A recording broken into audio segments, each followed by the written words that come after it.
Hello friends, good morning. मैं मुकेश, आप सभी का हमारे यूट्यूब चैनल पे बहुत-बहुत स्वागत है। दोस्तों, आज हम लोग देखने वाले हैं टेस्ट नंबर 16 और ये टेस्ट चल रहा है दोस्तों बाल विकास एवं शिक्षा शास्त्र का। टेस्ट नंबर 15 तक हो चुका है। अगर आप ये नहीं देखे हैं तो आपको इस वीडियो के नीचे लिंक दे दिया जाएगा जहाँ से आप 15 टेस्ट को देख सकते हैं। और बाल विकास के अलावे दोस्तों आपको एनसीईआरटी बुक पढ़ाया गया है। आप जाइए प्लेलिस्ट में, आपको बुक मिल जाएगा। और आपको जो हिस्ट्री का कराया गया एनसीईआरटी बुक के द्वारा, पॉलिटी कराया गया है, क्वेश्चन आंसर कराया गया है, बुक पढ़ाया गया है, तो सभी चीज़ कराया गया है। आप प्लेलिस्ट में जाइए, आपको सभी चीज़ मिल जाएगा बारी बारी से। और ये जो टेस्ट है दोस्तों 1 to 5 एंड 6 to 8 दोनों के लिए इंपॉर्टेंट है, क्योंकि दोनों में ये क्वेश्चन पूछे जाते हैं और महत्वपूर्ण क्वेश्चन है। जितने भी प्रश्न है दोस्तों, ये प्रीवियस ईयर का क्वेश्चन है, जो पिछले साल में आपको पूछे गए प्रश्न है ना। तो इस सभी प्रश्न को एक जगह एकत्रित किया गया। चलिए आज का पहला प्रश्न देखते हैं कि बुद्धि का तरल मोजेक मॉडल किसने दिया है। तो बुद्धि का तरल मोजेक मॉडल किसने दिया है ये आपको बताना है। ऑप्शन है कैटेल, गिलफोर्ड, थरस्टन या स्पीयरमैन। तो बुद्धि का तरल मोजेक सिद्धांत कौन दिया है दोस्तों? आरबी कैटल ने। इसका पूरा नाम क्या है? आरबी कैटल। ठीक है, आंसर हो गया आपका ए नंबर। अगला प्रश्न देखते हैं, दूसरा नंबर। एक शिक्षक का एक शिक्षक का भावनात्मक बुद्धि लब्धि ऊंचा है, इसका तात्पर्य क्या है? ठीक है, ऑप्शन है वह उच्च बुद्धि वाली है, वह उच्च अनुशासन प्रिय है, वह हरा हास परिहास वाली है, या डी है आपका वह संतुलित व्यवहार रखती है। तो दो का आपका आंसर क्या हो जाएगा? वह जो है आपका संतुलित व्यवहार रखती है। यानी एक चीज का भावात्मक बुद्धि ऊंचा है, इसका मतलब वो क्या है? एक संतुलित व्यवहार रखती है। चलिए अगला प्रश्न देखते हैं। अगला प्रश्न है दोस्तों आपका थर्ड नंबर कि निम्नलिखित में से कौन सा आलोचनात्मक दृष्टिकोण बुद्धि सिद्धांत से संबंधित नहीं है ना? नहीं है तो थोड़ा सा ध्यान से देखिएगा। नहीं रहता है, बच्चे लोग नहीं को देखते नहीं है। तो इसका क्या आंसर हो जाएगा? ऑप्शन देखिए, ए है ऑप्शन, विभिन्न विधियां विभिन्न भिन्न भिन्न विद्यार्थियों के लिए भिन्न भिन्न पद्धतियों की मांग करती है। यहाँ देखिए विधियां नहीं होगा, यहाँ बुद्धियां होगा। सॉरी, यहाँ पे गलती से लिखा गया, यहाँ पे आप कर लीजिएगा बुद्धियां। ठीक है, विभिन्न बुद्धियां जो है भिन्न भिन्न विद्यार्थियों के लिए विभिन्न पद्धतियों की मांग रखती है। बी है आपका प्रतिभाशाली विद्यार्थी प्रायः एक क्षेत्र में ही अपनी विशिष्टता प्रदर्शित करते हैं। सी है इसका कोई अनुभवात्मक आधार नहीं है। और आपका डी नंबर ऑप्शन है यह शोधाधारित नहीं है। तो थर्ड का आंसर क्या हो जाएगा दोस्तों? थर्ड का आंसर हो जाएगा आपका बी नंबर, यानी प्रतिभाशाली विद्यार्थी प्रायः एक क्षेत्र में ही अपनी विशेषता प्रदर्शित करती है। ये गलत है ना? तो बी इसका आंसर है, हो जाएगा। चलिए अगला प्रश्न देखते हैं आपका 4 नंबर। 4 नंबर प्रश्न है कि बहुबुद्धि सिद्धांत को वैध नहीं माना जा सकता। क्यों नहीं माना जा सकता बहुबुद्धि सिद्धांत को वैध? तो ऑप्शन है यह सभी 7 विधियों को समान महत्व नहीं देता।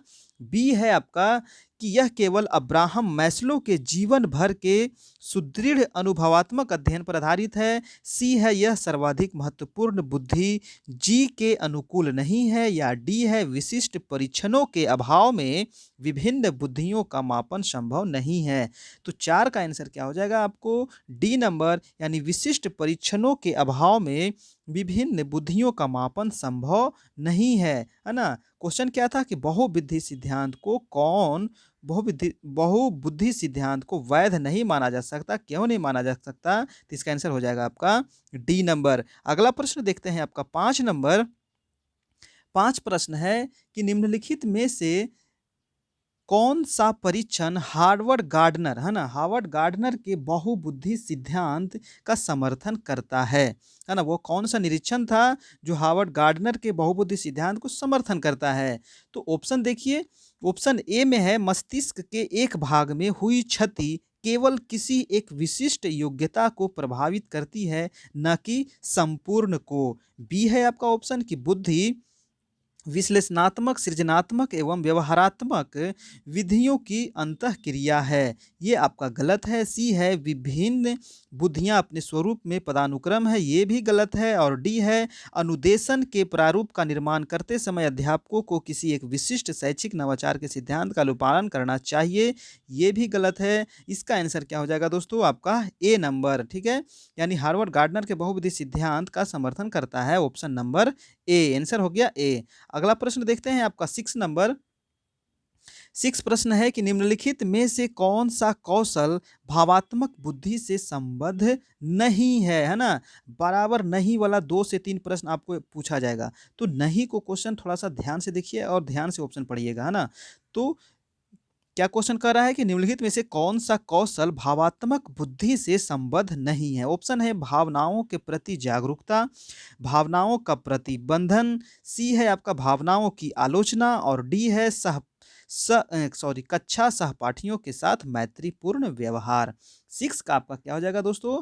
भावनाओं की आलोचना। ये गलत है ना? भावात्मक बुद्धि से संबद्ध नहीं है। आंसर क्या हो गया? सी। अगला प्रश्न देखते हैं 7 नंबर। बाल अंतर्बोध परीक्षण का निर्माण किसने किया, है ना? बाल अंतर्बोध परीक्षण का निर्माण किसने किया? बहुत इंपॉर्टेंट प्रश्न है। तो किसने किया था? ऑप्शन है मर्रे, बी है बेलक, और सी है आपका रॉबर्ट, और डी है रोज नविंग। तो क्या हो जाएगा आंसर? आंसर हो जाएगा आपका बेलक ने किया था बाल अंतर्बोध परीक्षण। आंसर क्या हो गया? B number. नेक्स्ट प्रश्न देखते हैं आपका 8 नंबर है कि बीने साइमन परीक्षण द्वारा मापन किया जाता है। बीने साइमन कमीशन द्वारा मापन किया जाता है किस चीज का? सामान्य बुद्धि का, विशिष्ट बुद्धि का, अभिवृत्ति का, या अभिक्षमता का? तो 8 का आंसर क्या हो जाएगा दोस्तों? विशिष्ट बुद्धि का मापन किया जाता है बीने साइमन परीक्षण के द्वारा। आंसर हो गया बी।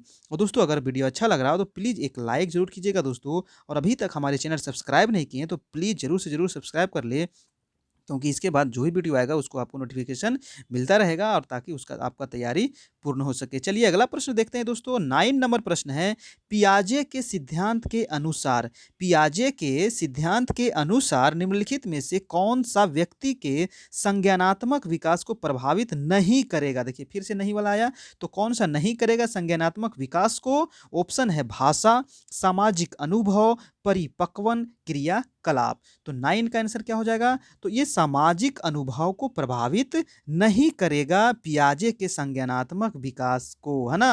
आंसर क्या हो गया आपका? B number. चलिए अगला प्रश्न है आपका 10 नंबर।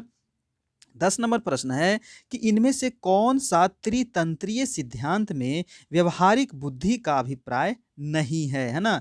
त्रितंत्रीय सिद्धांत में व्यवहारिक बुद्धि का अभिप्राय नहीं है। देखिए फिर से नहीं वाला क्वेश्चन है, तो ध्यान से देखिए। ऑप्शन है पर्यावरण का पुनर्निर्माण करना, बी है केवल अपने शिष्य में व्यवहारिक रूप से विचार करना, और सी है इस प्रकार के पर्यावरण का चयन करना जिसमें आप सफल हो सके, और डी है पर्यावरण के साथ अनुकूलन करना। तो 10 का आंसर क्या हो जाएगा दोस्तों? 10 का आंसर हो जाएगा आपका बी नंबर, यानी केवल अपने विषय में व्यवहारिक रूप से विचार करना। देखिए केवल जहां लग जाए तो ऑप्शन ऐसा ही 90% गलत हो जाता है ना?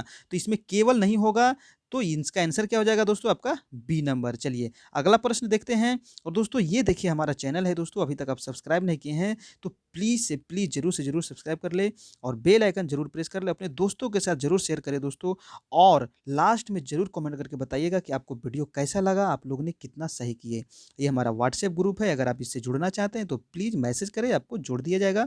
ये देखिए टेलीग्राम चैनल है जहाँ से आप इसका पीडीएफ प्राप्त कर सकते हैं। अगर आपको पीडीएफ चाहिए इस वीडियो का तो आप इस टेलीग्राम चैनल को ज्वाइन कर लीजिए, नीचे आपको लिंक मिल जाएगा वीडियो के नीचे, जहां से आप जुड़ सकते हैं। और ये हमारा फेसबुक पेज है, इसे जरूर से जरूर लाइक करें। यहाँ भी आपको पीडीएफ प्रोवाइड कराया जाता है, जहां से आप तैयारी कर सकते हैं, डाउनलोड कर सकते हैं, पढ़ सकते हैं। चलिए अगला प्रश्न देखते हैं 11 नंबर। 11 नंबर प्रश्न है कि कोहल वर्ग, है ना, कोहल वर्ग के सिद्धांत के पूर्व परंपरागत स्तर के अनुसार कोई नैतिक निर्णय लेते समय एक व्यक्ति निम्नलिखित में से किस तरफ प्रवृत्त होगा? तो किस तरफ प्रवृत्त होगा कोहल वर्ग के सिद्धांत के पूर्व परंपरागत स्तर के अनुसार? ऑप्शन देख लीजिए। ऑप्शन है व्यक्तिगत आवश्यकताएं तथा इच्छाएं, बी नंबर ऑप्शन है दोस्तों व्यक्तिगत मूल्य, सी है पारिवारिक अपेक्षाएं और डी है अंतर्निहित संभावित दंड। तो 11 का कैंसर हो जाएगा दोस्तों, 11 का आपका आंसर हो जाएगा डी नंबर यानी अंतर्निहित संभावित दंड। आंसर हो गया आपका डी। अगला प्रश्न देखते हैं आपका 12 नंबर कि बच्चों के बारे में निम्नलिखित कथनों में से किस कथन से वाइगोत्स्की सहमत होते हैं। बच्चे के बारे में निम्नलिखित कथन में से किस कथन से वाइगोत्स्की सहमत होते हैं, है ना। वाइगोत्स्की के बारे में दे रहा है ना, वाइगोत्स्की मनोवैज्ञानिक किस बात से सहमत थे। तो ऑप्शन देखिए, बच्चे जब सीखते हैं, बच्चे जब सीखते हैं जब उसके आकर्षक पुरस्कार निर्धारित किए जाएं। बी है कि बच्चों के चिंतन को तब समझा जा सकता है जब प्रयोगशाला में पशुओं का प्रयोग किया जाए। सी है कि बच्चे जन्म से शैतान होते हैं और उन्हें दंड देकर नियंत्रित किया जाना चाहिए, तो बिल्कुल नहीं होगा। और डी है कि बच्चे समवयस्कों और वयस्कों के साथ सामाजिक अंतःक्रियाओं के माध्यम से सीखते हैं। तो क्या हो जाएगा, डी नंबर आंसर इसका बिल्कुल सही है कि जो बच्चे होते हैं ये वयस्कों और वयस्कों के साथ सामाजिक अंतःक्रियाओं के माध्यम से सीखते हैं। चलिए अगला प्रश्न देखते हैं आपका 13 नंबर कि कक्षा अध्यापक ने, ठीक है, बहुत इंपॉर्टेंट प्रश्न है, इसको ध्यान से देखिए। कक्षा अध्यापक ने राघव को अपनी कक्षा में, ठीक है, कीबोर्ड पर स्वयं द्वारा, है ना, कीबोर्ड पर स्वयं द्वारा गाया मधुर संगीत बजाते हुए देखा। स्वयं द्वारा किया गया मधुर संगीत बजाते हुए देखा। कक्षा अध्यापक ने विचार किया कि राघव में, यहाँ फिल इन द ब्लैंक्स भरना है, बुद्धि उच्च स्तरीय, यानी किस प्रकार की बुद्धि जो है राघव में उच्च स्तरीय है। तो ऑप्शन ए है शारीरिक गतिबोधक, बी है आपका संगीतमय और सी है आपका भाषाई और डी है आपका स्थानिक। तो क्या हो जाएगा, किस प्रकार की बुद्धि उसके यानी राघव में उच्च स्तरीय है। तो 13 का आंसर हो जाएगा दोस्तों आपका बी नंबर यानी संगीतमय बुद्धि उसमें उच्च स्तरीय है। आंसर क्या हो गया, बी। अगला प्रश्न देखते हैं आपका 14 नंबर। 14 प्रश्न है कि बुद्धि के बारे में निम्नलिखित में से कौन सा कथन सर्वाधिक उपयुक्त है। तो बुद्धि के बारे में बताना है सर्वाधिक उपयुक्त कथन को। ऑप्शन दिया गया है 4। ए है बुद्धि विद्यालय में अच्छा प्रदर्शन करने की योग्यता है। बी है बुद्धि बहुआयामी है और इसमें कई पहलू निहित हैं। और सी है आपका बुद्धि को केवल, देखिए केवल जहां ही आता है तो ये गलत हो जाता है। डी है जैसे ही केवल देखिए तो उसको काट दिया कीजिए, ठीक है।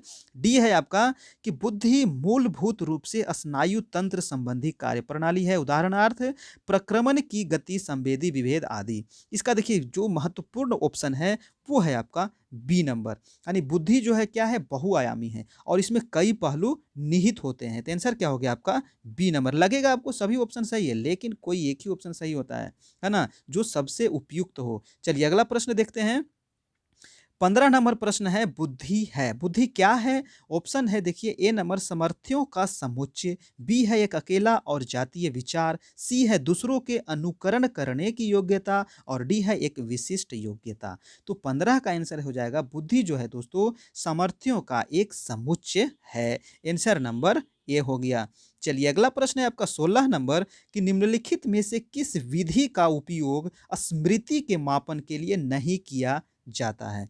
किस विधि का उपयोग नहीं किया जाता है ना, तो इस पे थोड़ा सा गौर कीजिएगा। स्मृति के मापन के लिए ऑप्शन है प्रत्याह्वान विधि, बी है तार्किक विधि, सी है पहचान विधि और डी है पुनः सीखना विधि। तो 16 का आंसर हो जाएगा आपका दोस्तों बी नंबर यानी तार्किक विधि का प्रयोग नहीं किया जाता है ना, स्मृति के मापन के लिए। आंसर क्या हो गया बी। नेक्स्ट प्रश्न देखिए आपका 17 नंबर कि बुद्धि लब्धि संप्रत्यय विकसित किया, यानी बुद्धि लब्धि को किसने विकसित किया, ठीक है। तो किसने विकसित किया था। ऑप्शन है बी ने रीड, टर्मन या कैटल ने। तो बुद्धि लब्धि को विकसित किया था दोस्तों टर्मन ने, है ना। कौन किया था, टर्मन ने। आंसर नंबर आपका हो गया सी नंबर। और बुद्धि लब्धि का फॉर्मूला आपको पता होना चाहिए क्योंकि कल मैंने बताया था बुद्धि लब्धि का फॉर्मूला क्या होता है, मानसिक आयु बटा वास्तविक आयु गुने 100, है ना। मानसिक आयु ऊपर रहेगा मानसिक और नीचे क्या रहेगा वास्तविक, मानसिक बटा वास्तविक गुने 100। अगर ये फॉर्मूला आपको पता है आईक्यू बराबर यानी बुद्धि लब्धि बराबर, तो आराम से आप 1 से 2 प्रश्न तो सही कर ही सकते हैं, गलत हो ही नहीं सकता। इससे तो फिक्स है 1 या 2 क्वेश्चन आपको एग्जाम में पूछे जाएंगे। चलिए अगला प्रश्न देखते हैं आपका 18 नंबर प्रश्न है कि सामान्य तथा विशिष्ट कारक सिद्धांत का प्रतिपादन किसने किया था। है ना? सामान्य तथा विशिष्ट कारक सिद्धांत का प्रतिपादन किसने किया था? बहुत-बहुत इम्पोर्टेंट प्रश्न है। ऑप्शन है अल्फ्रेड बीने, बी है स्पीयरमैन, सी है गिलफोर्ड और डी है थर्स्टन। तो किसने किया था? स्पीयरमैन ने किया था, सामान्य तथा विशिष्ट कारक। आंसर क्या हो गया आपका?